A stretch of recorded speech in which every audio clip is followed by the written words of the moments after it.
हाय, good evening everyone. कैसे हैं आप लोग?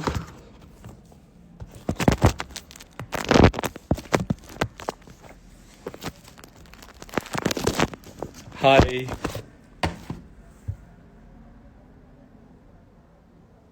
ओके। तो आज की शाम में आपका स्वागत है। आज एक बहुत ही इंटरेस्टिंग सा सेशन है। एक बहुत ही खास शख्स के साथ हम आपको इंट्रोड्यूस कराएंगे। टॉपिक है civil services life and weekend jam. तो देखिए क्या होता है। मैं पहले हमारे बीच आ रहे हैं अमृत जैन।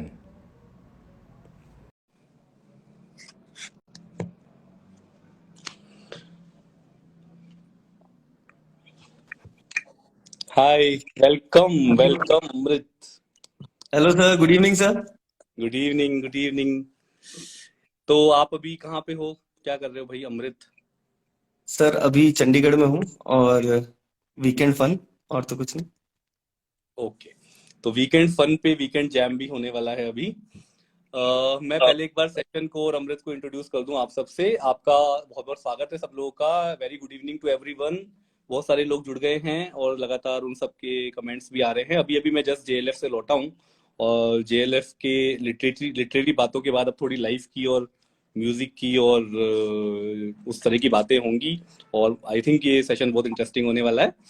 जितना मैं अमृत को जानता हूँ वो न केवल एक अच्छे स्टूडेंट और अच्छे उन्होंने मतलब लगातार यूपीएससी में लगातार क्रैक किया उसको। 2-3 सालों तक लगातार अपने रैंक हासिल की है। और अमृत जैन को इस साल 96 रैंक मिली है यूपीएससी में और उनको आईपीएस अलॉट हुआ है। अभी फिलहाल वो इंडियन डिफेंस अकाउंट सर्विस के ऑफिसर है 19 बैच के। और अब वो आईपीएस ज्वाइन करेंगे बहुत जल्दी। वो नेशनल पुलिस एकेडमी हैदराबाद जाएंगे अपनी ट्रेनिंग में। इसके अलावा जो मैं अमृत को जानता हूँ और जितना मैं उनके टच में आया तो मैंने पाया कि उनकी पर्सनालिटी के बहुत सारे और भी पहलू हैं जो थोड़ा बहुत जिन लोगों ने फॉलो किया होगा उनको ध्यान होंगे कि वो he is into so many other things apart from academics including music. Music मुझे लगता है उनके एक उसकी पर्सनालिटी का कोर है। और इसके अलावा बहुत सारी हॉबीज और क्रिएटिविटी, रीडिंग वगैरह बहुत सारी चीजें वो करते हैं। तो उन सब के बारे में भी जानेंगे और बीच बीच में वीकेंड जैम भी होता रहेगा और म्यूजिक म्यूजिक भी होता रहेगा। तो बहुत बहुत इनफॉर्मल सेशन होने वाला है। फिर से स्वागत है आप सेशन में। Thank you sir, thank you so much for your warm welcome. और मैं यहीं जैसे बहुत सारे एस्पिरेंट्स के ही तरह मैं भी आपका बहुत ही बड़ा फैन रहा हूँ हमेशा से, जब से मैंने प्रिपरेशन शुरू करी है तब से। I think I have always followed your videos, your advices. तो I am so glad to be a part of live interaction with you. Okay, चलिए ठीक है, मान लेते हैं अगर ऐसे आप कह रहे हो तो। बाकी मुझे ऐसा कोई खास लगता नहीं है पर ठीक है कि ये सिलसिला जो है ये खिंचाई का और ये सिलसिला जो एक दूसरे से सीखने का। सबसे बड़ी बात देखो इस बात में भी एक बात निकल के आई कि अमृत ने ये एक्सेप्ट कर रहे हैं कि उन्हें कुछ सीखने को मिला और मैं भी ये सोचता हूँ कि बहुत कुछ मैं अमृत से सीखता हूँ। तो इस तरह से हम लोग एक दूसरे से सीखते रहे और आज हम लोग भी जो बात कर रहे थे सारे लोग जुड़े हुए हैं, हम भी एक दूसरे से सीख रहे हैं। तो इसी के साथ अमृत मैं आपसे मुखातिब होता हूँ और मैं कुछ सवाल पहले आपसे थोड़ी काम की बातें और फिर काम से अलग फालतू की बातें भी करूंगा। तो बहुत सारे लोग यूपीएससी के बारे में बहुत कुछ जानना चाहते हैं क्योंकि हम तो अब थोड़े पुराने हो गए हैं। 2015 में मेरा सिलेक्शन हुआ था, उस समय था वो सब बातें अब पुरानी हो गई हैं। पर अब क्या है, पैटर्न जो यूपीएससी का है वो बहुत डायनामिक है और वो लगातार कुछ ना कुछ इवॉल्व करता रहता है। तो लोगों का ये सवाल है खासकर प्रीलिम्स, क्योंकि अभी आपका चल रहा है मार्च और जून में प्रीलिम्स आ रहा है। और हर राइट बार सर। ये प्रीलिम्स जो इतना स्लिपी है और इतना ज्यादा इसमें पता नहीं कब कौन भटक जाए फिसल जाए। तो जो चेंजिंग नेचर ऑफ प्रीलिम्स है, प्रीलिम्स का जो पैटर्न है वो बदलता जा रहा है। इस बार तो बता रहे हैं मतलब जैसे मेरे को तो ज्यादा जूनियर्स से ही पता चलता है या जो फिर कुछ लोग, अब बहुत ज्यादा लोग मेरे टच में भी नहीं है, तो वो बताते हैं कि प्रीलिम्स इस बार बहुत ज्यादा टफ आया था। तो कैसे करें, कैसे निपटें इस प्रीलिम्स की भयंकर समस्या से और कैसे उसकी स्ट्रेटेजी हो, थोड़ा वो प्लीज आप बताइए। उसके बाद फिर आपसे कुछ और रिक्वेस्ट करेंगे हम। नहीं सर, सही बात है। प्रीलिम्स का जो आपने सुना है वो जो नेचर है वो बहुत ही इवॉल्व होता जा रहा है। जैसे हम 2015, 16 या 17 तक भी कुछ चीजें एक्सपेक्ट करते थे कि यहाँ से कुछ आएगा ही आएगा, यहाँ से कुछ आएगा ही आएगा, या इस तरह के सवाल तो बिल्कुल ही नहीं आएंगे। स्पोर्ट्स जैसे हम हाथ नहीं लगाते थे, बॉलीवुड, ये सारी चीजें कुछ नहीं छूते थे हम लोग। बहुत सारी फैक्चुअल ऐसी चीजें हैं जो स्टेट पब्लिक सर्विस कमीशन के एग्जाम में मिल जाती थी, बट यूपीएससी से हम लोग एक्सपेक्ट नहीं करते थे। बट वो भी 2021 में देखने को मिली। और ये सिर्फ डायरेक्टली 2021 में नहीं, अगर हम 2018 से ही देखेंगे तो 2018, 19, 20, 21 एक इवॉल्विंग था। जैसे 20 में बहुत ज्यादा एग्रीकल्चर पूछ लिया था। तो अ, अब इसका कोई अंत तो है नहीं, वो किस सेक्टर में किस साल जाएंगे ये हमें पता चल नहीं सकता। तो इसके लिए मुझे लगता है कि हम अपनी प्रिपरेशन के दौरान ही अननोन जो होता है, एक अननोन से जो हमारा फियर है, उसको हटाते हुए, उसके साथ बार बार डील करते हुए, और उसमें अपनी परफॉर्मेंस को बार बार एनालाइज करते हुए, ये हमें एक जो है स्ट्रेटेजी का एक इवोल्यूशन जो है वो करना पड़ेगा। ओके, तो ये अननोन का फियर मतलब थोड़ा ये समझाइए, मतलब क्या रहता है प्रीलिम्स में अननोन का फियर? सर बेसिकली जैसे हम सभी स्टैटिक प्रिपेयर करके जाते हैं, और अभी भी स्टैटिक प्रिपेयर करना है। मैं अभी इसके बाद जो बताऊंगा उसका ये मतलब बिल्कुल नहीं है जो हमारा स्टैटिक या हमारा जो कोर पार्ट था वो बिल्कुल छोड़ के जाना है, ऐसा कुछ नहीं है। वो करना है, उसके बाद का मैं बता रहा हूँ कि अब आपने मान लीजिए जो भी पढ़ा उसमें से ये एक्सपेक्ट कीजिए कि 25 से 30 से ज्यादा सवाल अब नहीं आएंगे, पॉलिटी हिस्ट्री सब मिला के। अब बाकी का जो 65 या 70 क्वेश्चन है वही आपका अननोन है, जो वहां पे बिल्कुल बाउंसर की तरफ होता है। तो उसके लिए जो मैंने किया हुआ है कि 2018 में मैंने, तब तक इतना 2018 के पेपर से पहले मैंने ये स्ट्रेटेजी लगा ली थी। फॉर्चुनेटली वो वहीं से पेपर इतना इवॉल्व होना शुरू हुआ, रैंडम फैक्चुअल एनालिसिस, तो वो मुझे काम आता चला गया। तो स्ट्रेटेजी का मतलब बिल्कुल यहाँ पे बिल्कुल सिंपल मैं बोल रहा हूँ कि आप 120 150 टेस्ट पेपर्स लगाने की अपनी एक अभी से, आज से लेके ओहो, प्रीलिम्स से पहले तक। हाँ, ये 120 एक से 150 टेस्ट पेपर? भाई आप लोग सुन रहे हाँ होंगे, मतलब, 120 से 150 टेस्ट पेपर, थोड़ा ज्यादा नहीं हो तो अगर, जाएगा? ये नहीं नहीं, अगर इतना टारगेट करेंगे तो आप डेफिनेटली 80 तक से या 100 तक तो पहुंच ही जाएंगे। और ओके। यही यही मैं चाह रहा हूँ कि आप हर दिन एक पेपर एटलीस्ट लगा लें ऑन एन एवरेज, और लास्ट के दिनों में ज्यादा भी लगा सकते हैं। तो ये हुआ फर्स्ट पार्ट। बट अब पेपर लगाते वक्त हम पहली गलती क्या करते हैं कि हम कोई रेप्यूटेड इंस्टीट्यूट ज्वाइन कर लेते हैं, या फिर उसके शेड्यूल के हिसाब से 30 35 40 जितने भी टेस्ट उन्होंने दिए हुए होते हैं वो शेड्यूल के हिसाब से पढ़ते हैं। फॉर एग्जाम्पल पहला शेड्यूल में पहली चीज लिखी हुई कि आज पॉलिटी का टेस्ट होगा, तो हम पॉलिटी पूरी तरह से पढ़ लेते हैं और फिर पॉलिटी का टेस्ट दे के आ जाते हैं, और आराम से 150 160 नंबर ले आते हैं यहाँ वाले टेस्ट में।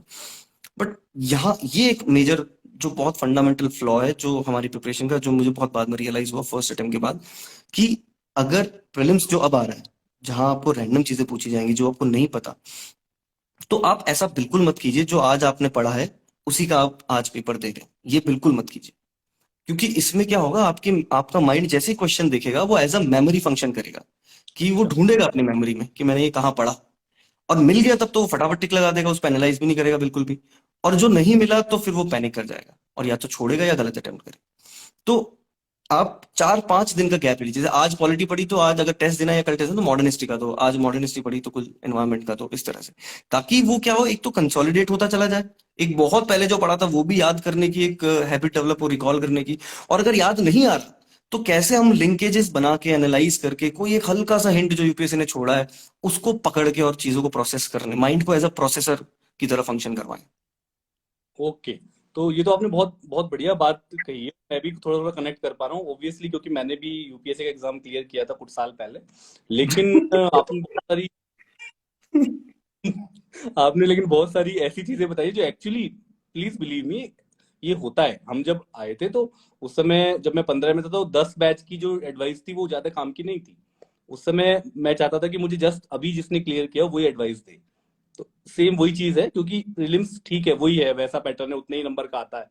लेकिन ये पैटर्न बहुत डायनामिक है, और वाकई में आपने जो बताई हैं बातें, अननोन का फियर, और किस तरह से लिंक करना है, कनेक्ट करना है, कितने टेस्ट देने हैं, और किस तरह से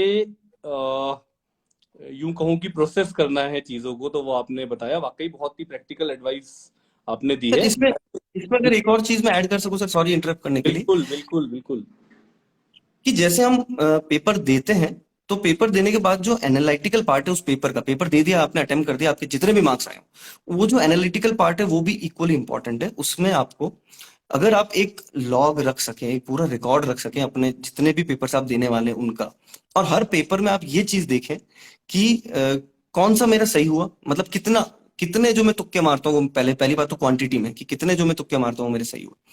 फिर आप अपनी अपनी पर्सनैलिटी के हिसाब से, अपने अपने बैकग्राउंड के हिसाब से ये भी पाएंगे कि कुछ तरह के तुक्के या कुछ तरह के गैसेस, इंट्यूशन आपके हमेशा ही सही होते हैं और कुछ तरह के हमेशा ही गलत होते हैं।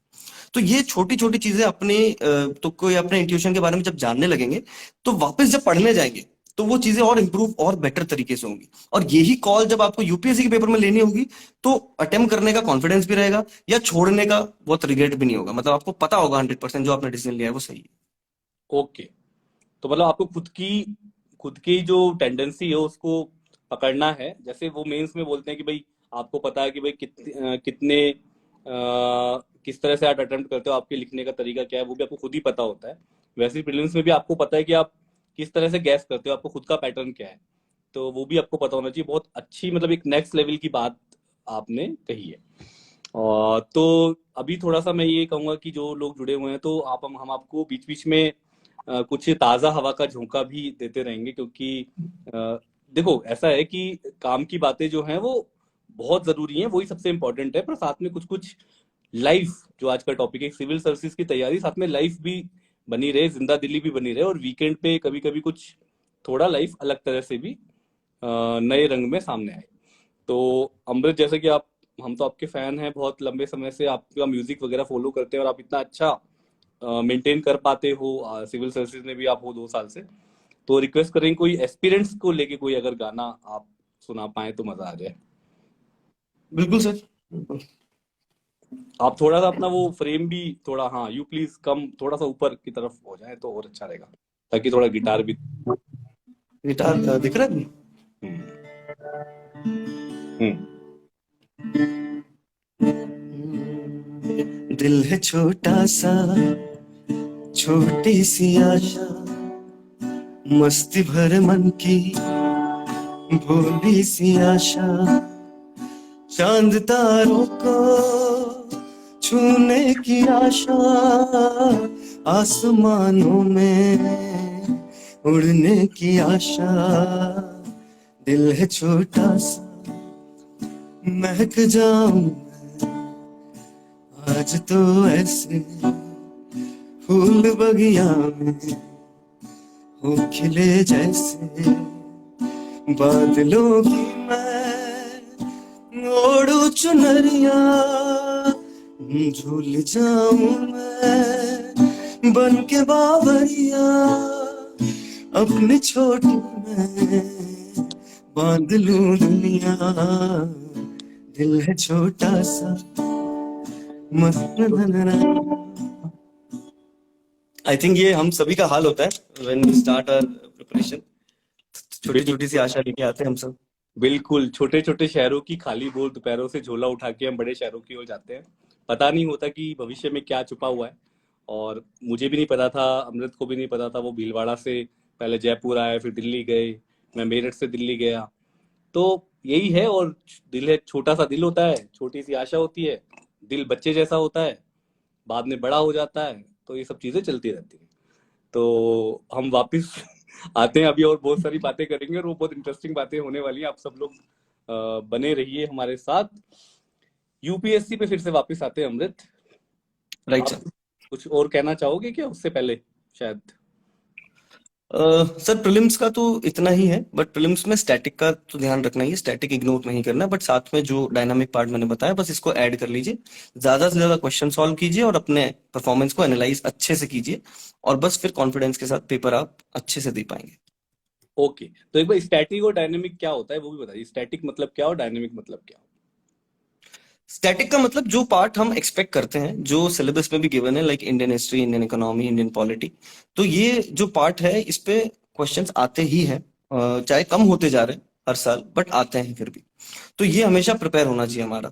दूसरा इसका इसका एस्पेक्ट ये है कि हमारे जो कॉम्पिटिटर्स हैं इन सभी का ये पार्ट ऑलरेडी प्रिपेयर्ड है, हमें ये अज्यूम करके चलना चाहिए।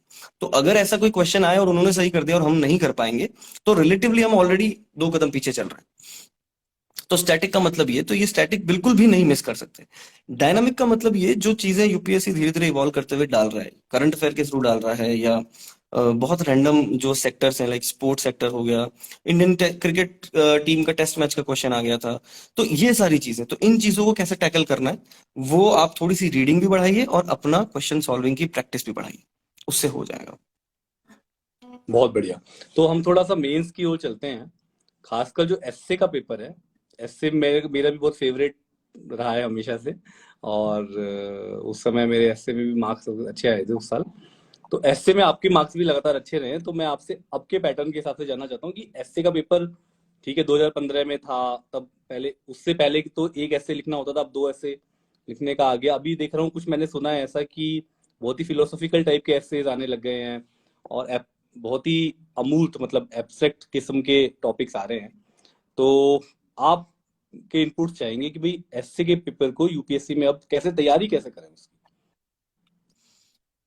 सर, ऐसे की तैयारी के दो तीन पार्ट होंगे। पहला पार्ट तो ये कि आप सबसे पहले यूपीएससी के प्रीवियस ईयर पेपर्स में देखिए, अगर आपको कोई थीम दिखती है, लाइक स्पोर्ट्स हो गई, लाइक यूथ हो गया, लाइक वुमेन एग्रीकल्चर, तो इन पे अगर कभी रिपीट हुआ वापस, तो आपके पास थोड़ा सा मटेरियल होना चाहिए। हालांकि यूपीएससी ने पैटर्न चेंज कर दिया, बट जस्ट बाय चांस अगर वो वापस रिपीट हो जाए तो। अब जो एकदम लेटेस्ट जो ऐसे का पेपर आया था, उसकी अगर सिर्फ बात करें, तो उसमें दोनों ही सेक्शंस में आठों जो टॉपिक्स थे, वो फिलोसॉफिकल टॉपिक्स थे, जैसा आपने बोला एब्स्ट्रैक्ट टॉपिक्स थे। तो उनके लिए जो तरीका है वो ये है कि एक अगर आप दो तीन बहुत अच्छी नॉन एकेडमिक अगर किताबें पढ़ सकें, जैसे मेरे केस में मैंने युवल नोआ हरारी की बुक्स पढ़ी हैं, और भी बहुत राइटर्स हैं जिनकी आप पढ़ सकते हैं, जैसे अमर्त्य सेन साहब की किताब है, बहुत अच्छी किताब है। तो ये आपको क्या, ये आपको दो तीन चीजें बताएंगी। एक तो कंटेंट दे देंगे ऐसे का जो हमारे जीएस से थोड़ा सा बढ़ के होगा, ऑब्वियसली जो हम ऑप्शनल वगैरह में पढ़ते हैं उससे भी बहुत अच्छा हो। दूसरा, वो आपको एग्जाम्पल्स, रेफरेंसेस, कंटेम्प्ररी जो ऑथर्स या जो भी टीचर्स एग्जामिनर्स आके आपका चेक करते होंगे, जो अच्छी किताब है वो पढ़ते होंगे, तो वो एक आपको एक कनेक्टिंग पॉइंट देगी उनके थॉट प्रोसेस और आपके थॉट प्रोसेस का। तीसरी चीज, वो आपको सोचना कैसे है किसी एक पर्टिकुलर टॉपिक पे। मान लीजिए बहुत जो किताब होती है वो बहुत सारे चैप्टर्स में डिवाइडेड होती है, जैसे आपकी किताब भी हमने पढ़ी है बहुत सारे चैप्टर्स में, बट एक चैप्टर तो फाइनाइट होता है, लिमिटेड होता है, उसका एक थॉट होता है। उस थॉट को कैसे शुरू करना है, कैसे उसको एक्सटेंड करना है और कैसे उसको खत्म करना है, ये चीज भी आप उसमें देख। जो राइटिंग एस्पेक्ट है, हाउ टू राइट, तो हाउ टू राइट से पहले हाउ टू थिंक भी आप उसमें अच्छे से ऑब्जर्व कर पाएंगे। तो ये हो गई अच्छी बुक्स, ज्यादा मत पढ़िए, दो तीन अच्छी किताबें, बस उससे चीजें आप ये सारी निकाल ले, तीनों चारों चीजें, कंटेंट भी हो जाए उससे, हाउ टू थिंक भी आ जाए, हाउ टू राइट भी आ जाए। अब इसके बाद आप ब्रेन स्टॉर्मिंग, अपने जो सेकंड पार्ट है वो ब्रेन स्टॉर्मिंग, आप टॉपिक्स लीजिए, एब्स्ट्रैक्ट, इनसाइट्स ऑन इंडिया, या बहुत सारी कोचिंग इंस्टीट्यूट नए नए टॉपिक्स भेजती रहती हैं। आप रैंडम टॉपिक लीजिए, तीन चार लोगों का ग्रुप बनाइए और उस पे ब्रेन स्टॉर्मिंग कीजिए। 20 मिनट बैठ के, 15 मिनट बैठ के सबको एक साथ टाइमर लगा के ब्रेन स्टॉर्मिंग कीजिए, और फिर उसके बाद डिस्कशन होने दीजिए, आधे घंटे का, पौन घंटे का। तो फिर आप ये देखेंगे कि आपके आइडियाज हो सकता है किसी एक डायरेक्शन में ही खुलते हो, या ज्यादा डीप चले जाते हो, किसी और की किसी और डायरेक्शन में ज्यादा डीप चले जाते हैं। तो लेकिन सबका मिला के जो एक होलसम पैकेज डेवलप होता है किसी भी एक टॉपिक पे। तो यही दिखाना है, जैसे आपकी किताब में भी आप लिखते हैं कि ऐसे में बहुत ज्यादा डीप नहीं जाना है, विड्थ, अलग अलग डायमेंशंस के थ्रू आपको बहुत ज्यादा चीजें कवर करते हुए दिखानी है। तो जब आप अलग अलग एक्सपर्टीज के लोगों के साथ डिस्कस करते रहेंगे, तो आपका वो कंटेंट भी बढ़ता चला जाएगा। और लास्ट जो पार्ट है वो है actually sitting down and writing an ऐसे। तो वो तो मैं रिकमेंड करूंगा कि जिसका मेंस आने वाला है और प्रीलिम्स हो चुका है, तो वो तो 10-12 ऐसे लिखे ही। और जो जस्ट अभी प्रिपरेशन शुरू कर रहे हैं वो 3-4 महीने पढ़ लें, बेसिक इन्फॉर्मेशन इकट्ठा कर लें, और फिर जो है ऐसे लिखना शुरू करें, बेसिक बेसिक ऐसे। बिल्कुल सही बात है कि एक तरफ तो तैयारी है, दूसरी तरफ एसए के लिखने की प्रैक्टिस है।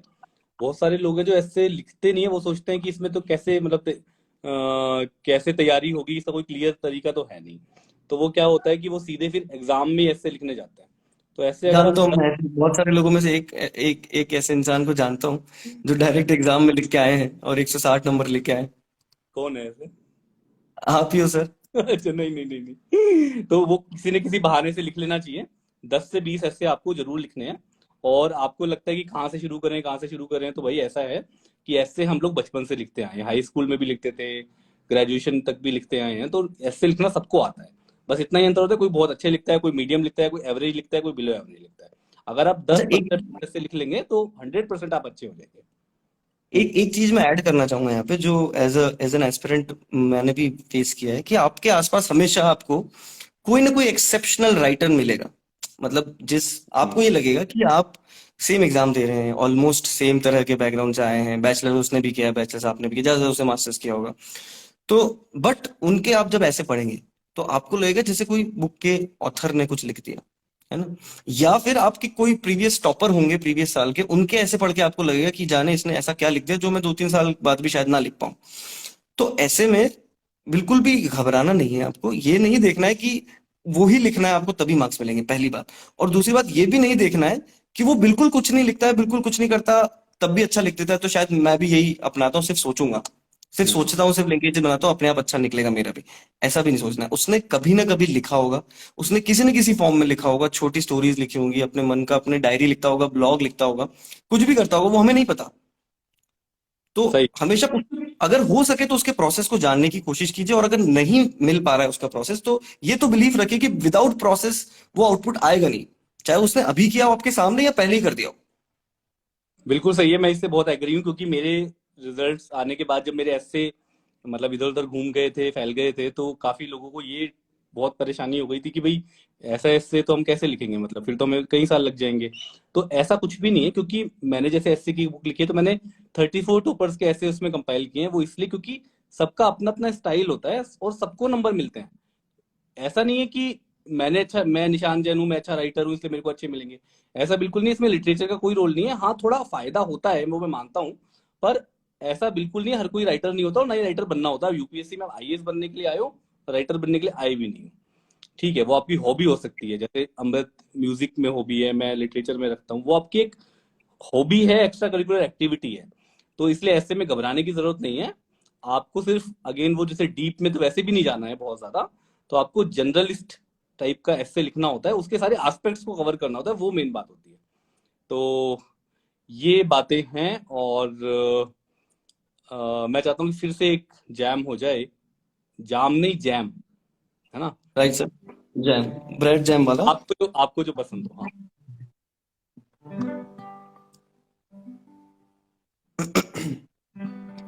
अब तो कुछ याद नहीं आ रहा सर, कुछ 1-2 दिन पहले ही कुछ डाला था, वही गा देता हूँ।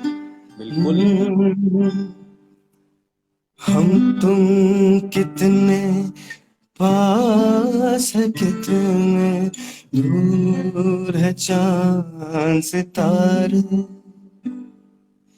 सच पूछो तो मन को झूठे लगते हैं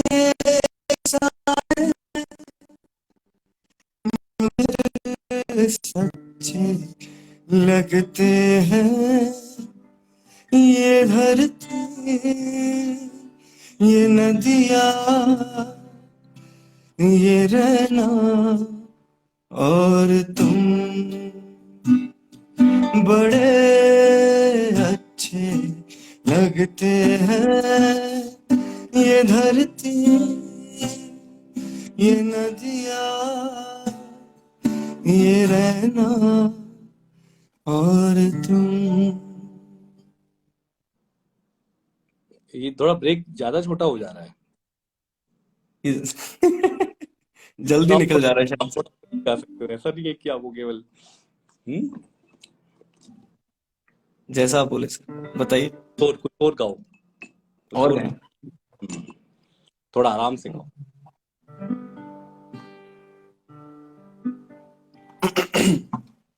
ओके। हम्म, आओगे जब तुम ओ साजना,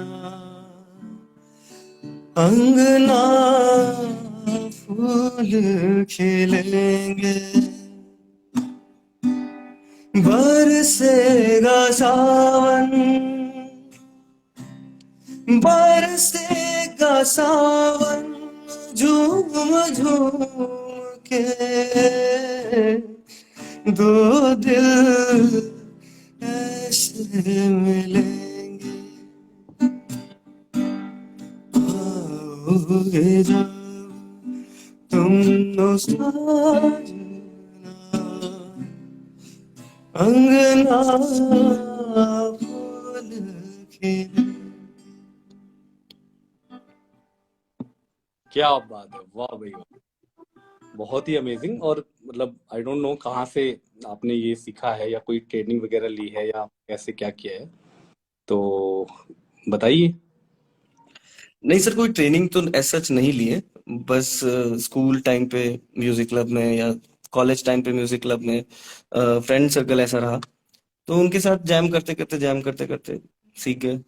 नहीं, पर अब बहुत तो ज्यादा। आप फ्रेंड्स तो बहुत लकी होंगे फिर तो, कि भाई आपको उनको मतलब एक बिल्कुल ही इन हाउस एक सिंगर मिल रहा है, और उनको मतलब उनकी जो भावनाएं हैं, उनके जो एहसास हैं, वो आपके गानों के माध्यम से वो उनको एक्सप्रेस भी कर पा रहे हैं। वो तो सर वो फ्रेंड्स ही बता पाएंगे कि परेशान है, लकी है क्या है। नहीं नहीं, लेकिन आपकी पर्सनल लाइफ में भी जैसे कि भाई अ, शादी होगी आपकी, ऑब्वियसली, तो और रिलेशनशिप या जो भी होगा हमको मतलब वो उसमें भी काफी अच्छा रहता होगा। इसका फायदा मिलता है या नुकसान होता है इसमें? सर दोनों ही है, बट मोस्टली फायदा ही है। सही कह रहे हैं आप। फायदा मतलब फायदा है। आर्ट का फायदा ही होता है सर। आर्ट आपको एनेबल करता है कि आप इमोशंस को अलग अलग तरह से एक्सप्रेस करते हैं अलग अलग टाइम पे सही इमोशन सही आर्ट फॉर्म से अगर एक्सप्रेस हो जाता है तो उसका तो जादू क्या होता है वो आपसे ज्यादा तो कौन नहीं बता पाएगा। नहीं नहीं, मतलब वो तो बिल्कुल ठीक बात है। आर्ट की कोई भी फॉर्म हो, चाहे वो पेंटिंग हो, चाहे वो पोएट्री हो। हमने ये भी सुना है कि लोग शायरी सुना सुना के लोग काफी कॉलेज में पॉपुलर हो जाते हैं, और काफी अच्छे अच्छा उनको रहता है। ऐसा आपको भी आप ही हो सुना ही होगा। सर, आप तो, तो लेकिन हमने ऐसा भी सुना है कि कुछ लड़के गिटार बजा बजा के काफी मतलब लोकप्रिय हो जाते हैं लड़कियों के बीच में। तो वो भी कुछ रहता है ऐसा फायदा आपको उसका भी? सर सी सेट के बारे में एक क्वेश्चन आया है, नहीं नहीं, तो पहले उस वो पे वाला बात जवाब दो, उसके बाद सी सेट वाला लेंगे। कुछ फायदा रहता है सर ये गिटार वगैरह का, कोई मतलब कॉलेज में जब होते हो आप? हाँ सर डेफिनेटली रहता है। On to be very honest, सब तो सबको ही पता है, हर टीवी सीरीज में इसका मजाक भी उड़ाया जाता है, सब होता है कि म्यूजिक का तो और खासकर गिटार से तो हम मतलब बहुत ज्यादा फैसिनेटेड है हम, सब कुछ सबको ही। और सच में भी अच्छा लगता है जब बजता है। बहुत बहुत रोबस्ट, बहुत ही कहीं भी ले जा सकते हैं आप, कहीं भी माहौल बना देता है ये।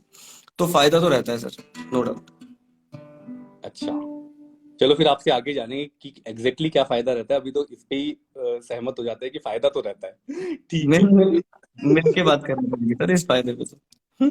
ओके, ठीक है। तो एनीवे, तो अब हम लोग बहुत ही इंटरेस्टिंग और बहुत ही मजेदार चर्चा चल रही है। मैं इसको एक अलग ही मोड़ देना चाहूंगा। अभी हमने यूपीएससी की तैयारी भी बात की, प्रीलिम्स से बात की, एसए पे बात की।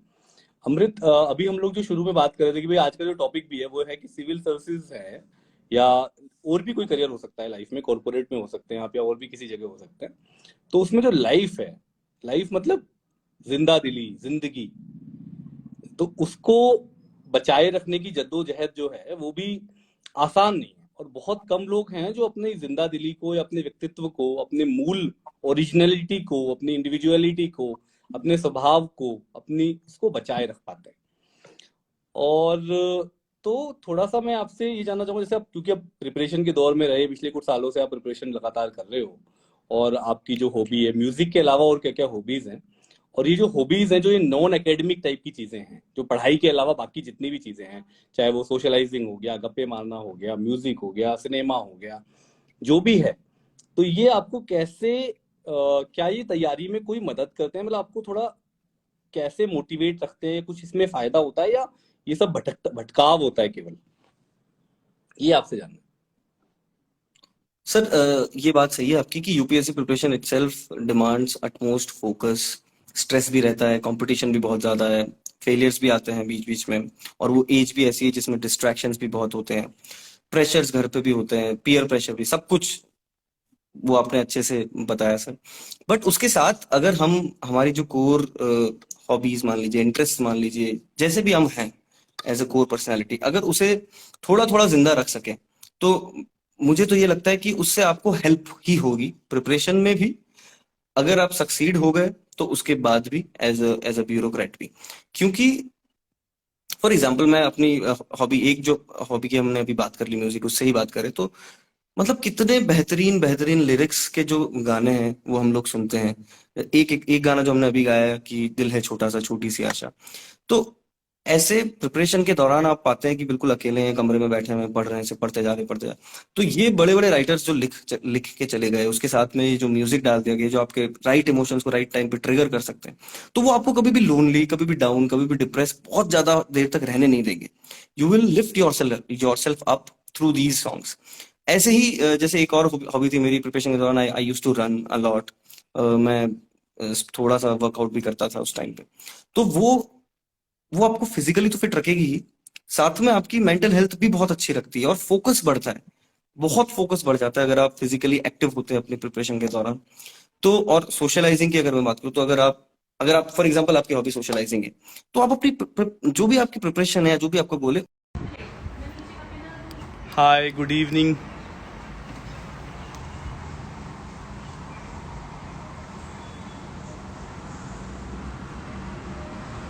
हाय, गुड इवनिंग। तो वापस हम ज्वाइन कर लिया, इस बार नेचुरल लाइट में, क्योंकि बार बार पता नहीं कोई प्रॉब्लम आ गई है। तो मैं बालकनी में आ गया हूँ अपनी, और अमृत हमारे बीच, जिनसे हम अभी बात कर रहे थे और बहुत इंटरेस्टिंग बातचीत चल रही थी, उन्हें मैं फिर से ऐड करता हूँ वापस इस डिस्कशन में।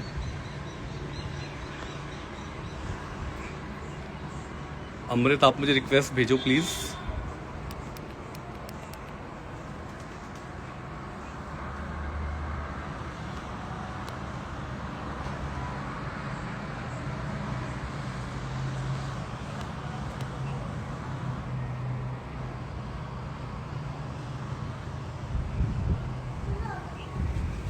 हाय, गुड इवनिंग।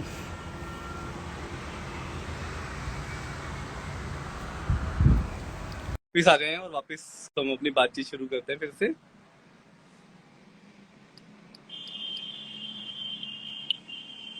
हाय। Hi sir. तो थोड़ी डिफरेंट सेटिंग में आ गया हूँ मैं, नेचुरल लाइट में। पता नहीं क्या हुआ है, थोड़ी कुछ हो रहा है, इशू हो रहा है, वरना जयपुर में कभी लाइट नहीं जाती है। और यहाँ कोई बात की नहीं सर, हम कम। राजस्थान राजस्थान भ्रमण कर रहे हैं आपके इसी इसी बहाने से। हाँ, ठीक है। तो एनीवे, तो वापस अपने डिस्कशन पे आते हैं। वो बात ये चल रही थी एक्चुअली अमृत, आप सब लोग भी जुड़े हुए थे कि भाई, आ, जो ये हॉबीज हैं या जो आपकी चीजें सुकून देती हैं तैयारी के दौरान, लोग कहते हैं भाई कि पढ़ाई पे ही फोकस करना चाहिए पूरे टाइम आपको। केवल और केवल पढ़ाई करनी चाहिए, कमरे में बंद कर लेना चाहिए, और जब तक आप आईएएस नहीं बनो तब तक उस कमरे से बाहर नहीं निकलना चाहिए। तो ये बात कितनी सही है, और क्या आपकी जो ये हॉबीज है, म्यूजिक है, जो भी है, तो ये आपको क्या वाकई में मदद करता है? तो आप अपना आंसर दे रहे थे, प्लीज उसको कंटिन्यू करिए। अब वो आंसर तो भूल गया, बट आई स्टार्ट अगेन कि definitely hobbies can help, but ये हमें ध्यान रखना चाहिए कि हमारे पास तैयारी के दौरान टाइम लिमिटेड है। तो आप अपनी हॉबीज को इस तरह परस्यू कीजिए, हॉबीज को परस्यू करना भी जरूरी है, दोनों ही चीजें गिवन है। अब आपको अपनी हॉबीज को इस तरह से अलाइन करना है कि वो तैयारी में जो है आपको और पावर दे। फॉर एग्जाम्पल, मैं आपको एग्जाम्पल देता हूँ कि जैसे मेरी एक हॉबी थी रनिंग या फिर वर्कआउट वाला। तो शुरुआत शुरुआत अगर सुबह सुबह उठ के आपने वर्कआउट कर लिया या रनिंग कर ली, तो आप पूरे दिन एक अलग ही एनर्जी, अलग ही फोकस अपने आप में फील करेंगे, और उससे आपकी मेंटल फिजिकल सारी हेल्थ अच्छी रहेगी। तो एक लॉन्ग टर्म तैयारी जो है वो बेटर होगी, पहली चीज। दूसरी चीज, अगर किसी की हॉबी है सोशलाइजिंग, या किसी से मिलना, मिले बिना, किसी से बात किए बिना, डिस्कस किए बिना रहा ही नहीं जाता, तो अब आप ऐसे इंटरेस्टेड एम है, अगर उन्हीं का ग्रुप बना लें, उन्हीं के साथ पढ़ाई, तो आपके मस्ती के दौरान भी पढ़ाई के रेफरेंसेस आते रहेंगे आपको, मतलब बहुत फन वे में आपकी तैयारी हो जाएगी और बहुत अलग अलग इंसाइट्स आपको मिलते चले जाएंगे। तो ये बहुत ही छोटे छोटे एग्जाम्पल से आप कर सकते हैं इसको साथ में। या कुछ लोग मैंने देखा है कि भागते भागते ही वो बिग पिक्चर लगा लेते हैं हेडफोन में या ईयरपॉड्स में, और वो दोनों ही काम हो जाते हैं, मतलब यू कैन कंपाउंड। हाँ, मतलब ये हुआ कि अगर सोशलाइजिंग तो करना ही होता है, देखो हर किसी को अपनी बात किसी से तो शेयर करनी ही होती है, चाहे वो फैमिली में हो, चाहे भाई बहन हो, चाहे कोई फ्रेंड हो। पर उसमें आपने बड़ा अच्छा बताया कि भाई ऐसे ही लोगों का आप ग्रुप बना लो ना, जो आपकी तैयारी कर रहे हो, सेम एग्जाम की तैयारी कर रहे हो, सेम उनका कोई ना कोई सेम चीज हो, तो वो थोड़ा इजी हो जाता है। बट और ये म्यूजिक म्यूजिक कितना रोल प्ले करता है, मतलब म्यूजिक से क्या ताकत मिलती है आपको? सर, म्यूजिक से मुझे जो पर्सनली फील हुआ वो ये कि दो चीजें। एक तो कभी आपके अंदर ऑलरेडी नेचुरली ऐसा कोई इमोशन, ऐसा कोई बात आ रही होती है, जो जिसको आप म्यूजिक के थ्रू एक्सप्रेस कर सकते हैं। If you can write songs, if you can write some poetry, तो आप म्यूजिक के थ्रू बना सकते हैं, या फिर सिर्फ गा के बस वो एक्सप्रेस। एक बात तो वही खत्म। दूसरा जो मुझे ज्यादा पावरफुल, या जो मुझे ज्यादा जो अच्छा जो इसकी यूटिलिटी लगी, वो ये है कि कभी कभी you don't feel like studying, कभी कभी you don't feel that focus वाला इमोशन, या जो आपको अपने गोल के प्रति होना चाहिए। तो वो एक ड्राइव लाने के लिए भी, एक फोकस लाने के लिए भी, अपने गोल की तरफ भागते रहने के लिए भी, म्यूजिक के अंदर बहुत सारे आपको सॉन्ग्स मिल जाएंगे, लिरिक्स मिल जाएंगे, जो आपको उस डायरेक्शन में भागने पे वापस मजबूर कर देंगे। ओके। ओके। तो मतलब कुल मिला के हम बात कर रहे हैं, सिविल सर्विसेज की बात हमने की, जिंदगी की बात कर रहे हैं बेसिकली कि भाई तैयारी के दौरान और नौकरी में आने के बाद भी जो इंडिविजुअलिटी है आपकी, जो आपका बेसिक नेचर है, जो आपकी चीज़ें हैं, हॉबीज़ हैं, जो आपको सुकून देती हैं, उनको बनाए रखना कितना ज़रूरी है, क्या वो सच में हेल्प करती हैं या फिर वो केवल टाइम पास है। तो इस पर अमृत ने लगातार बहुत अच्छी बातें हमको बताई। मैं चाहूंगा कि एक नहीं, बार फिर बट से एक बट मैंने गैप। मैंने तो एक बार, सॉरी सॉरी इंटरप्शन की, मैंने तो सिर्फ और सिर्फ प्रिपरेशन तक के फेज की बताई। अगर हम ये मान के चल रहे हैं कि ये हॉबीज जो हैं जीवन भर हमारे काम आती है, तो एक बार अगर आप एस्पिरेंट्स को ये भी बता दें कि प्रिपरेशन के बाद, सिलेक्शन लेने के बाद, या तैयारी या नौकरी के दौरान कैसे आप हॉबीज आपके काम आती है, और कैसे उनको आप मेंटेन रख सकते हैं, बिकॉज हमें सबको दिखता है कि आपके पास टाइम बहुत कम है, being director tourism Rajasthan, but आपके पास कलर्स ऑफ लाइफ सबसे ज्यादा है। तो ये कैसे कर पा रहे हैं, मतलब आप? देखिए, इसके दो तरीके हैं। एक तो वही कि जो भी आपका काम है उसमें खुद इतना ज्यादा डूब जाओ, इमर्स हो जाओ आप, कि उसमें आपको मजा आने लग जाए। और मेरा तो काम भी ऐसा है कि बहुत कलरफुल है, क्योंकि Rajasthan is the most colourful state of India, और उसके टूरिज्म में काम कर रहा हूँ अभी तो। या फिर जब आप जिले में भी जाते हो, डीएम बनते हो, तो वहाँ भी बहुत सारे तरह के आपको काम देखने होते हैं, पूरी गवर्नेंस, पूरा प्रशासन संभालना होता है, आप कभी बोर नहीं होते। एक तो ये। और दूसरा, ये सवाल मुझसे बहुत लोग पूछते हैं अमृत, जो आपने अभी पूछा है कि भाई आप अपनी हॉबीज को कैसे मैनेज करते हो, आप कैसे इतना एक्टिव रहते हो लिटरेचर में भी, बुक्स में भी। कई लोग मेरे को सवाल पूछते हैं, मेरे कलीग्स भी कई बार मेरी बहुत खिंचाई करते हैं इस बात को लेके। पर पर इसका जवाब ये है कि भाई देखो, हर कोई व्यक्ति जीवन में अपनी जो भी चीजें उसको अच्छी लगती है काम के अलावा, काम जो है भले ही वो कितना भी आपको पसंद हो, पर उस काम के बाद जो थोड़ा सा आपको शाम को ब्रेक मिलता है या फिर आपको वीकेंड पे थोड़ा ब्रेक मिलता है, उसमें आप वो काम करना चाहते हो जो आपको अच्छा लगता है, जो आपको किक देता है, जो आपको सुकून देता है। तो लोग, अलग अलग तरह की हॉबीज होती हैं। लोग ओटीटी देखते हैं, टीवी मूवीज देखते हैं, स्पोर्ट्स का शौक होता है लोगों को, गप्पे मारने का शौक भी बहुत अच्छा शौक होता है, म्यूजिक का शौक होता है, लिटरेचर का शौक होता है। तो मुझे पढ़ने लिखने का शौक है। ये बहुत सिंपल सा जवाब है इसका। और मैं उस शौक के लिए थोड़ा बहुत समय निकाल लेता हूँ, और उसके लिए थोड़ा टेक्नोलॉजी भी सहारा देती है आजकल, कि मैं जब लिखता हूँ तो वो मोबाइल पे ही लिख लेता हूँ। मैं उसके लिए आजकल पिछले कई सालों से मैंने कागज और कलम का सहारा नहीं लिया है। ऑफिस में फाइलें जरूर फिजिकल होती हैं, पर उसके अलावा जो मैं लिखता हूँ, कोई भी आर्टिकल या कोई भी राइट अप लिखता हूँ, जो भी सोशल मीडिया पे भी कई बार लंबा लंबा आर्टिकल लिखता हूँ, और जो बुक्स में लिखता हूँ पूरी की पूरी मोबाइल पे लिख डालता हूँ। तो इसका भी फायदा मिलता है, इस तरह से मैनेज हो जाता है। इम्पोर्टेंस जो है लाइफ में, खासकर सिविल सर्विसेज में या किसी भी प्रोफेशन में आने के बाद, हॉबीज की इम्पोर्टेंस बहुत ज्यादा है। जब हम लोग एकेडमी में जाते हैं, आप, मैं लबासना में गया, अब आप एनपीए में जा रहे हो, तो आपको वहाँ पे बहुत सारी एक्टिविटीज कराई जाती हैं जो ट्रेनिंग के अलावा होती हैं। उसमें कल्चरल एक्टिविटी होगी, ट्रैकिंग कराएंगे आपसे, इंडिया डे होता है, विलेज विजिट होती है, कल्चरल एक्टिविटीज होती है, बहुत सारे क्लब्स होते हैं, हॉबीज क्लब होते हैं, तरह तरह की हॉबीज अगर नहीं है किसी में तो वो डेवलप कराई जाती है, ताकि वो जिंदगी भर एक सामान्य व्यक्ति और एक सेन व्यक्ति बन के रहे, अजीबो गरीब ना बन जाए। क्योंकि जो, जब वो इतने महत्वपूर्ण पद पे जाता है और अगर वो खुद खुश नहीं है अंदर से, तो वो बहुत अच्छा काम नहीं कर पाएगा। और हम सब जानते हैं कॉर्पोरेट में तो इस पे बहुत ध्यान दिया जाता है, उनको अलग अलग तरह के सेशंस कराए जाते हैं, मोटिवेशनल लेक्चर कराए जाते हैं, योगा सेशन कराए जाते हैं। तो ऐसे ही इस सर्विस में आने के बाद स्ट्रेस बहुत ज़्यादा होता है, और जब स्ट्रेस बहुत ज़्यादा होता है तो स्ट्रेस बस्टर भी थोड़ा चाहिए होता है, और वो काम हमारी ये हॉबीज़ करती हैं। और मैं कोशिश करता हूँ कि ये जो अपना मूल स्वभाव है ये कभी खत्म ना हो, और ये हमेशा बना रहे। सर, एक दो क्वेश्चन अभी नीचे आए थे, उसमें से मुझे जो लगा कि जिस पे आपसे ही पूछना चाहिए, आप ही को बोलना चाहिए, वो मैं आपको बताता हूँ। एक तो ये कि इन्होंने बोला कि क्या बड़े घर के लोग ही आईएएस बनते हैं? इस मिथ्या को, इस धारणा को तो सर आप ही अच्छे से तोड़ेंगे। ये उनको आपकी शक्ल देख के लग रहा होगा बड़े घर से, मैं तो वैसे नहीं। बड़े घर से ना तो हूँ, और ना ही मैं ऐसा दिखता हूँ कि बड़े घर से हूँ। तो तो एनीवे, तो ये तो जिन लोगों को मेरी स्टोरी पता है, ज़्यादातर लोगों को आप में से पता है कि भाई मैं तो एक सामान्य परिवार से रहा हूँ, और मेरठ एक है दिल्ली के पास, वहाँ रहता था। बिल्कुल सामान्य परिवार में, हिंदी मीडियम टाइप हूँ। आज जेएलएफ के सेशन में भी यही बात हो रही थी कि हिंदी मीडियम टाइप आदमी हूँ, और जिनको थोड़ा सा हिकारत भरी नज़रों से देखा जाता है, इंग्लिश फ्लुएंट बोल नहीं पाते, आज भी नहीं बोल पाते उतनी फ्लुएंट, तब तो बात ही नहीं थी।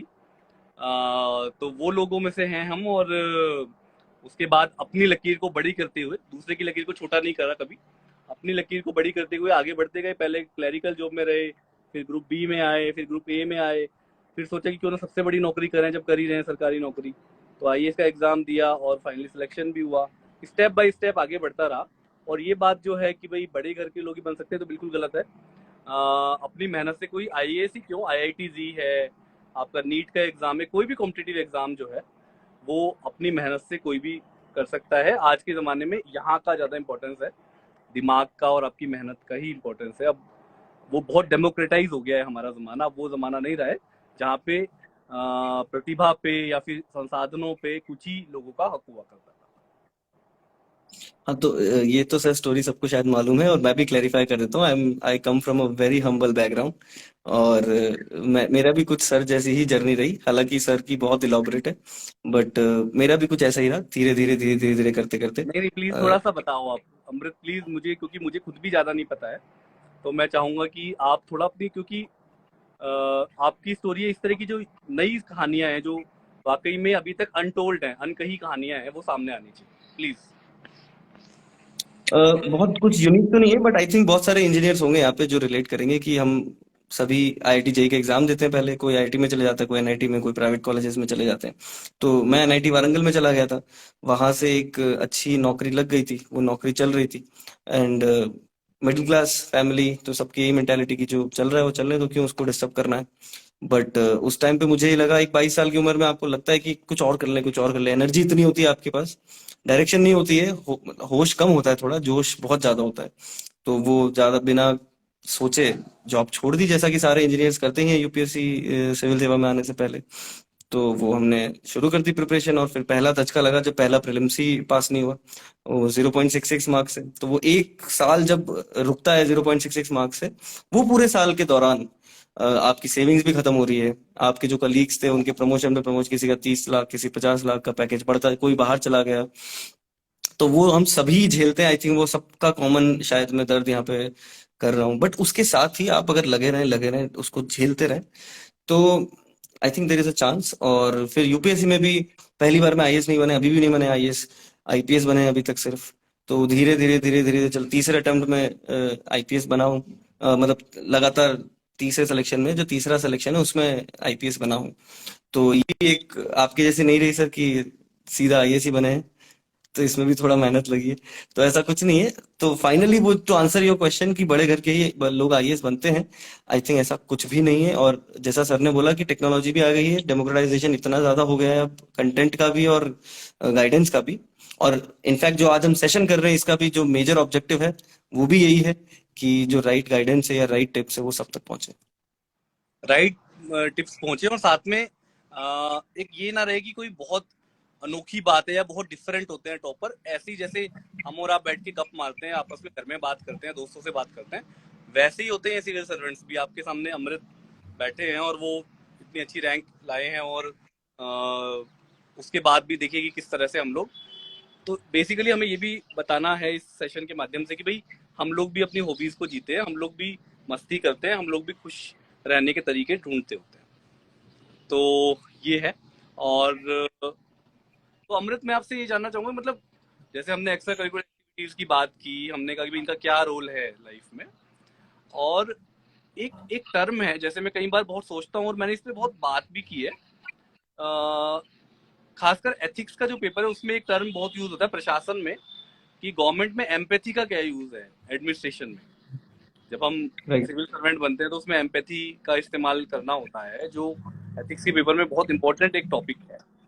तो थोड़ा सा उस पर बात करना चाहेंगे कि भाई एम्पैथी जो है उसका मतलब आपके हिसाब से क्या है, और वो एम्पैथी जो है वो आपकी पर्सनल लाइफ में, प्रोफेशनल लाइफ में, पब्लिक डीलिंग में किस तरह से मदद करती है, थोड़ा सा आपसे जाना। सर एम्पैथी हम जैसे सभी ही पढ़ते आए हैं एथिक्स के सिलेबस में, और मैंने तो शायद वो वर्ड पहली बार वहीं सुना था। तो कि एम्पैथी का मतलब to put yourself into other shoes. आप जो दूसरा फील कर रहा है, चाहे अच्छा, चाहे बहुत अच्छा, चाहे बुरा, चाहे बहुत बुरा, आप वो फील कर पाए। और जब उससे इंटरेक्ट कर रहे हैं तो उस एलिमेंट को अपने दिमाग में रखें और उस तरह से इंटरेक्ट करें, चाहे आपका मन कुछ भी कर रहा हो, वो उसको सेकेंडरी रखते हुए। तो बेसिकली एम्पैथी का ये मतलब मैंने जो सीखा है। अब वो पर्सनल लाइफ में अगर हम बात करें तो बहुत सिंपल, हमें बहुत सारे इंस्टेंसेस दिखते हैं जब हमें एकदम से किसी के कुछ करने पे या कहने पे गुस्सा आ जाता है। चाहे हमारे जस्ट फॉर एग्जांपल मेरी अगर बात करूं तो मेरी जॉब छोड़ने के बाद, एक बार फेल होने के बाद, माता पिता काफी गुस्सा थे और काफी तनाव की स्थिति थी, मतलब उनको ये डिसीजन सही नहीं लगा। तो एक एक जो ऑप्शन हो सकता था वो कि वो अगर गुस्सा कर रहे हैं या डांट रहे हैं तो मैं भी मतलब अपना आपा खो दूं और वापस रिवर्ट करने लग जाऊं, और वो फिर एक परमानेंट डैमेज होता है वहां से रिलेशंस में। बिल्कुल। बट एक आप ये समझे कि वो माता पिता हैं, तो आपके लिए बुरा तो नहीं ही सोच रहे होंगे। वो अगर सोच रहे हैं, कुछ कह रहे हैं, तो उसके पीछे क्या कॉन्टेक्स्ट है। तो अगर आप यहाँ से शुरू करें, ऐसे ही दोस्तों में भी बहुत चीजें होती है। तैयारी के दौरान बहुत लगता है हमें कभी कभी कि इसकी सोशो इकोनॉमिक कंडीशन अगर इस तरह की है, तो ये कोई और एग्जाम के अगर फॉर्म भर रहा है तो हम उसे उस तरह से जज ना करें कि यार ये यूपीएससी के लिए सीरियस नहीं है, या ये मतलब हम बहुत चीजें कर देते तो हैं अनजाने में, और फिर उसकी कोई मजबूरी भी हो सकती है। राइट राइट उसकी मजबूरी हो सकती है, या तो हम जानने की कोशिश करें, और अगर हम नहीं जान पा रहे तो एटलीस्ट उसे इस तरह से जज ना करें। तो ये आई थिंक बहुत बाद में सीखा मैं भी ये चीजें। और एडमिनिस्ट्रेशन में तो अभी मैं आया नहीं, बट जो भी मेरा अभी तक सिविल सर्विसेज में जो अभी तक एक्सपोजर रहा है उसमें तो बहुत काम आता है। बिकॉज आपका जो एक बैच बनेगा, सबसे पहली बात तो वो एक ऑल इंडिया लेवल का बैच होगा, लेवल का भी और डाइवर्सिटी का भी। तो हर तरफ, हर कल्चर, हर बिलीफ्स, हर वैल्यू सिस्टम के लोग आएंगे। तो उस समय अगर आप अड़ जाएं किसी बात पे, या कल अलग अलग तरह के स्टैंड ले लेंगे, तो आप अपने आप को पाएंगे बिल्कुल अलग होते चले जा रहे हैं। लोग आपसे बात नहीं कर रहे हैं, या मतलब हर चीज में आपको शामिल नहीं करेंगे। वेरएज अगर आप उल्टी पर्सनालिटी बने कि आप किसी को जज ना करें, हर वो एम्पैथी वाला एंगल अंदर लेके आए, हर इंसान की अपना कल्चर समझे, उसका कॉन्टेक्स्ट समझे, तो आप बहुत आसानी से किसी से भी कन्वर्सेशन कर लेंगे। बहुत अच्छे अच्छे, बहुत डीप मीनिंगफुल फ्रेंडशिप्स भी बनाएंगे। और आई थिंक ये जो भी मैंने आपसे ही डिस्कशंस के दौरान चीजें सीखी हैं, तो कुछ इंस्टेंसेस ऐसे भी हैं जो मैं भूल रहा हूँ अभी। अभी आप अगर हाईलाइट कर सके सर, तो और बेटर तरीके से आई थिंक एक्सप्लेन कर पाएंगे। नहीं नहीं, देखो एम्पैथी का तो रोल इतना ज्यादा है। जब आप दूसरे के, कहते हैं ना, दूसरे के शूज पहन के देखो आप, कि अगर आप उसकी जगह होते और आप इस सिचुएशन में यही करते जो इसने किया है, तो फिर इसने गलत क्या किया है। अगर आप भी वही करते इस सिचुएशन में, तो फिर आप तो जज क्यों करते। तो बेसिकली हमारा आधे से ज्यादा टाइम तो लोगों को जज करने में बीत जाता है कि वो मूर्ख है, या वो उसने गलत किया, मैं होता तो पता नहीं क्या ही कर लेता। और उसकी कोई, उसका बैकग्राउंड समझे बिना, उसका स्ट्रगल समझे बिना, उसकी परिस्थितियां समझे बिना उसको जज करना, तो ये मुझे लगता है एम्पैथी अच्छा करने के लिए अनेकांतवाद एक शब्द है जो हम सब लोगों ने बहुत सुना है। और जैनिज्म में आता है अनेकांतवाद, कि भाई दूसरों के विचारों का सम्मान करना। जिस दिन आप दूसरों के विचारों का सम्मान करना शुरू कर देते हैं, जिस दिन आप उसकी उसकी परिस्थितियों का, उसके विचार बने हैं, कैसे बने हैं, अपब्रिंगिंग रही होगी, उसकी परवरिश हुई होगी, उसकी पढ़ाई हुई होगी, उसको परिवार में कोई माहौल मिला होगा, ऐसा कुछ रहा होगा। तो अगर आपको लगता है कि मतलब थोड़ा सा, मैं आपसे भी जानना चाहूंगा अनेकांत बात पे, मैं तो बहुत बोलता हूँ और बहुत मुझे पसंद है, मेरे जीवन में बहुत बड़ा मुझे लगता है सबसे बड़ा अगर कोई मंत्र जिसने मुझे बहुत बहुत हेल्प करी है और मेरे को एम्पैथेटिक बनाया है और ज्यादा, और बहुत ही एक्सेप्टेंस मेरी लाइफ में लाने का काम किया है, तो वो अनेकांतवाद ने किया है। मैं आपसे जानना चाहूंगा अगर आपको लगता है कि अनेकांतवाद आपके लिए क्या अहमियत है। सर इससे पहले बस एक एक क्वेरी जो भी यहाँ आई थी कि प्लान बी होना चाहिए नहीं होना चाहिए, नहीं क्या होना, ये बस वही बात है जो हम लोग कर रहे हैं। कि मेरे लिए हो सकता है प्लान बी हो, जरूरत हो ना हो, आपके लिए जरूरत हो ना हो। तो वो जो एक कॉन्टेक्स्ट है, उस कॉन्टेक्स्ट को समझिए। सबका कॉन्टेक्स्ट अलग है। कभी भी कोई भी टॉपर या कोई भी अगर इस तरह से एकदम डेफिनेट चीज बोल दे कि प्लान बी नहीं ही होना चाहिए या हमेशा ही होना चाहिए, तो वो दोनों ही चीजें गलत है। दोनों ही इट गलत डिपेंड्स है। On your socio economic context और किस एज पे अभी आप हैं। वो सारी चीजें रखते हुए आप प्लान बी प्रिपेयर कीजिए अगर जरूरत है तो। अदरवाइज यूपीएससी में सीरियस रहिए। दूसरी बात जो सर आपने पूछी, अनेकांतवाद। अनेकांतवाद जितना मैंने समझा था वो ये कि truth has and truth can be seen from multiple directions. तो ये बात बीइंग अ साइंस स्टूडेंट मैंने अल्बर्ट आइंस्टाइन की जो रिलेटिविटी की थ्योरी समझी, उससे भी मैं लिंक कर पाया कि अगर आपकी फ्रेम ऑफ रेफरेंस चेंज हो जाए, फॉर एग्जाम्पल आप ट्रेन में चल रहे हैं, तो ट्रेन में चलते हुए आपको ट्रेन के अंदर की सराउंडिंग्स तो एकदम रुकी हुई नजर आती है, और उसी ट्रेन को अगर कोई बाहर से देख रहा होगा तो आप और वो सराउंडिंग्स ट्रेन की वो दोनों भाग रहे हैं 100 की स्पीड से मिनिमम। तो सच क्या है, क्या सच है? वो डिपेंड करता है कि आप किस फ्रेम ऑफ रेफरेंस पे खड़े हैं। वो ही अनेकांतवाद कहता है कि आप किस क्या डायरेक्शन से देख रहे हैं, वो ही सच है। तो यही एम्पैथी भी कनेक्ट हो जाती है यहीं से कि आप सामने वाले का सच भी समझें, उसका क्या डायरेक्शन है। और यहीं से अगर हम बात करें एडमिनिस्ट्रेशन की, सर आप बेटर बता पाएंगे, बट कि एडमिनिस्ट्रेशन में भी जो आप पॉलिसीज डिजाइन करेंगे या इम्प्लीमेंट करेंगे, तो जिस भी वर्ग के लिए करें, या जिस भी वल्नरेबल सेक्शन के लिए करें, या जिस भी सेक्शन के लिए करें, उसके लिए आप देखें कि उसको क्या जरूरत है, बजाय ये जज करें हमेशा कि ये हमेशा ही मतलब इनको जो है सरकार को ही हेल्प करनी पड़ती है, हमारा काम बढ़ता चला जाता है, मैं क्यों करूं, मेरा वीकेंड है, ये सारी चीजें मतलब। बट आप एक बार ये जो एम्पैथी अगर आप एक बार लाना शुरू करेंगे लाइफ में, आई थिंक सारी ही चीजें सिंप्लीफाई हो जाएंगी। बहुत बहुत बहुत बढ़िया बात कही आपने कि एम्पैथी चीज़ों को सिंपल करती है। भले ही आप उससे एम्पैथी के बाद आपकी मेहनत थोड़ी बढ़ जाती है, क्योंकि पहले आपको जब तक एम्पैथी का पता नहीं था तो आप ऐसी कुछ भी कभी बोल देते थे, कुछ भी कभी जज कर लेते थे। पर एम्पैथी के आने के बाद थोड़ी सी एफर्ट्स भी बढ़ जाते हैं, क्योंकि जब आप ऑफिस में हो और आपको आज छुट्टी का दिन है और आपको अचानक काम आ गया और आपने एम्पेथाइज कर लिया कि अगर मैं ये काम करूंगा तो इससे इतने लोगों को फायदा होगा, तो उससे आपकी मेहनत बढ़ जाती है। पर कोई बात नहीं, मेहनत बढ़ना में इतनी दिक्कत नहीं है। लेकिन अगर आपको एम्पेथाइज अगर आप नहीं है, तो उससे जो नुकसान किसी सामने वाले को हो सकता है आपकी बातों से, आपके कंडक्ट से, तो वो ज़्यादा खतरनाक। तो एनीवे लगातार बहुत सारे लोग जुड़ रहे हैं और बहुत देर से हम लोग बातें कर रहे हैं। मैं चाहूंगा कि कोई गाना जो आपको बहुत पसंद हो और आप किसी को डेडिकेट भी करना चाहें, जैसा कि ये टाइम जो है थोड़ा, मैं समझता हूँ कि आपका भी आपका भी अभी एक आपकी एंगेजमेंट हुई है और उसके लिए आपको बधाई भी हो। तो अगर आप किसी को डेडिकेट करके कोई गाना सुनाना चाहें तो सुनने वालों को भी मजा आए।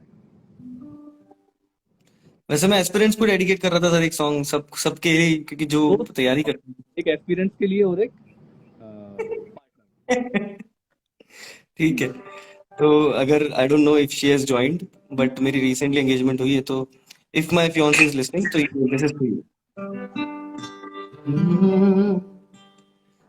अच्छा ये गा दिया ना सर, आओगे जब तुम, हम्म। ये तो हो गया। ओके ओके, देन दूसरा। ना है ये पाना, ना खोना ही है, तेरा ना होना जा रे, क्यों होना ही है, तुमसे ही दिन होता है, सुरमई शाम आती है, तुमसे ही, तुमसे ही हर घड़ी सांस आती है, जिंदगी कहलाती है, तुमसे ही, तुमसे ही ना है पाना, ना खोना ही है, तेरा ना होना जाने, क्यों होना ही है। वाओ। तो मैं देख रहा था कि डेडिकेट करने का ये फायदा हुआ कि एनर्जी भी आपकी, एनर्जी लेवल भी बहुत हाई हो गया और आपने बहुत धूम अभी तक जितने भी गाने सुनाए उनमें और इसमें बहुत अंतर था आपकी एनर्जी में, और बहुत अच्छा रहा। थैंक्स टू योर पार्टनर की, उनकी वजह से हमें इतना अच्छा गाना सुनने को मिला। और मैं सोचा था काश मैं थोड़ी देर के लिए इस फ्रेम से हट सकता तो और अच्छा रहता। तो नहीं सर। anyway, तो एक गाना और हाँ सुना जी। दो जो आप सुनाना चाह रहे थे एक्सपीरियंस के। ओके। अच्छा, इस बीच में एक बात है आपसे कि जैसे हाँ जी, हाँ आप जी। कह रहे हो फियांस हैं उनके लिए मैं डेडिकेट कर रहा हूँ, तो क्या इस रिलेशनशिप से भी कुछ मोटिवेशन मिलता है क्या तैयारी में, या ये भी एक मुसीबत है, या इससे तैयारी डिस्टर्ब होती है? क्या कहना चाहिए? सर डिपेंड करता है कि आप मतलब इट्स ऑलवेज अबाउट कितना एक्सट्रीम्स में जाते हैं आप। बहुत लोगों को हमने देखा है कि रिलेशनशिप में अपने अपने टाइम को, अपने फोकस को और अपना जो मेंटल स्टेबिलिटी होती है, इमोशनल स्टेबिलिटी होती है, उसको बिल्कुल खराब कर देते हैं। तो वो जो एक्सट्रीम्स में जाना है वो बिल्कुल भी डिजायरेबल नहीं है, बिल्कुल भी एडवाइजेबल नहीं है। मॉडरेशन में अगर आप रख सके, जैसे कनिष्क कटारिया सर का एग्जांपल भी था कि उन्होंने बताया कि how his girlfriend used to motivate him. तो वो उस तरह का अगर आपका एक प्रोडक्टिव और एक म्यूचुअली सपोर्टिव अगर रिलेशनशिप है, तो आई थिंक वो आपको हमेशा हेल्प ही करेगा। बट अगर आप किसी टॉक्सिक रिलेशनशिप में हैं जहां पे आपकी एनर्जी, टाइम और मूड सब कुछ खराब ही हो रहा है, तो आई विल सजेस्ट कि आप जितना जल्दी उससे बाहर आ सकें और अपनी अगली रिलेशनशिप जो है वो बिल्कुल यूपीएससी के साथ बनाएं, और वो आपको जरूर बहुत ही लॉन्ग टर्म में बहुत अच्छे रिजल्ट्स देगा। क्या बात है, थैंक यू सो मच ये एडवाइस, क्योंकि बहुत सारे लोग हमेशा ये सवाल पूछते हैं और ये बहुत ही रेलेवेंट था ये वाला जवाब जो आपने दिया। Thank you so much. और हम सेशन को समाप्त करना चाहेंगे एक गाने से। लोग तो मोहभंग की मांग कर रहे हैं, अब देखते हैं कि क्या आप गाते अरे हैं। एस्पिरेंट्स एस्पिरेंट्स को डेडिकेट करते हुए, क्योंकि आपने अपने पार्टनर को डेडिकेट कर लिया, पर ये जो लोग आपके सुन रहे हैं इनको भी कुछ डेडिकेट करना चाहिए। ये एस्पिरेंट्स के लिए है, और ये एक ऐसा गाना है जो मुझे तो जिसने बहुत ही फोकस, या मुझे अगर कभी डाउन नहीं होने दिया, मतलब इस सॉन्ग का एक एक जो वर्ड है या एक एक जो शब्द जिसे हम बोलते हैं उसमें इतनी पावर है। अभी आप सुने, मतलब, और सभी लोगों को मुझे, मतलब, मेरा ये एडवाइस है कि इसको लगातार सुने। हो सके तो याद कर ले, लिखें अपने हाथ से बार बार इस गाने को, तो आपको बहुत एनर्जी मिलेगी।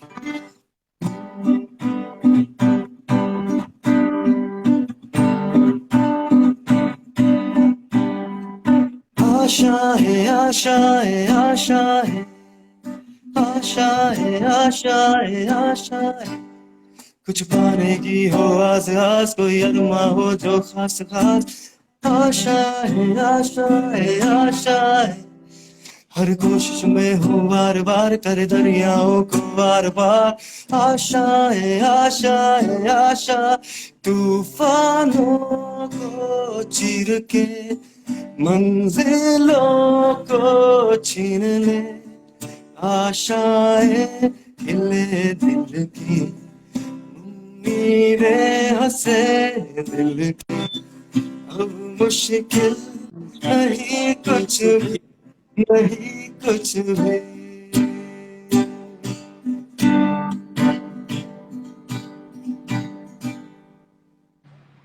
क्या बात है। आज के दिन, और अब मुश्किल नहीं कुछ भी। तो इसी के साथ मुझे लगता है कि आपके दिमाग के साथ समाप्त करते हैं कि भाई रुकना और मुश्किल कुछ भी नहीं। बस जिंदगी में पॉजिटिव अप्रोच के साथ, एम्पैथी के साथ, अनेकांतवाद के साथ आगे बढ़ते हैं। अमृत, आप कुछ कहिए last. Thank you so much sir, आपसे बात करके, एस्पिरेंट्स की क्वेरीज को आंसर करके, और बहुत ही इंटरेस्टिंग जो बिल्कुल रैंडम टॉपिक्स आपने मेरे सामने रखे, जिससे मैं भी थोड़ा सा एक बार तो सरप्राइज हो गया कि बट उन सभी पे बात करके मजा तो बहुत आया। बट आई होप कि जो भी एस्पिरेंट्स अभी अपने बहुत ही सिंसियर, बहुत ही सीरियस वाले फेज में अभी हैं, इनका प्रीलिम्स भी अप्रोचिंग है, आई थिंक, आई होप कि उन्हें इस सेशन से कुछ एनर्जी, कुछ फोकस, कुछ टिप्स और एक पर्पस, सेंस ऑफ पर्पस कि उन्हें क्यों करना है, वो थोड़ा क्लियर हो गया होगा। और जो भी जुड़ना चाहते हैं सिविल सर्विस में, या अब बस प्रिपरेशन में कूदना ही चाहते हैं, तो उनका भी एक जो डिसीजन मेकिंग है वो क्लियर हुई होगी। आई होप कि कुछ तो प्रोडक्टिव निकला हो उन सभी के लिए। बट जैसे कि सर की बुक का टाइटल भी है, जो भी इस रेस में लगे हुए हैं, आप सभी के लिए एक ही 3 लाइन का मूल मंत्र है, रुक जाना नहीं। अगर सिविल सर्विसेज हो जाए तब भी नहीं रुकना है, क्योंकि वो सिर्फ और सिर्फ शुरुआत है। जैसा कि आप सर को देखते हैं कितनी चीजें हैंडल करते हैं एक साथ में, और अगर नहीं भी हो तब भी नहीं रुकना है, because that is not the end as well. क्या बात है, बहुत अच्छे से सुनाइज किया, बहुत अच्छा।